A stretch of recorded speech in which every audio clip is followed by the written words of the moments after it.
If you accidentally deleted a video and it's not even in the recently deleted folder anymore, here's what you can try to get it back, even without a backup. First, check if it's still in your iCloud photos. Go to a site called iCloud.com and log in with your Apple ID, then open Photos. Sometimes the videos stay in sync there even after deletion from your iPhone.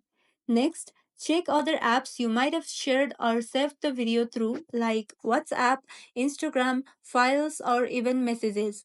If it was sent or received, you might still find a copy there. And if you still don't find anything, you will need to use a third party iPhone data recovery tool. Apps like iMobile Phone Rescue can scan your device directly. No backup is required.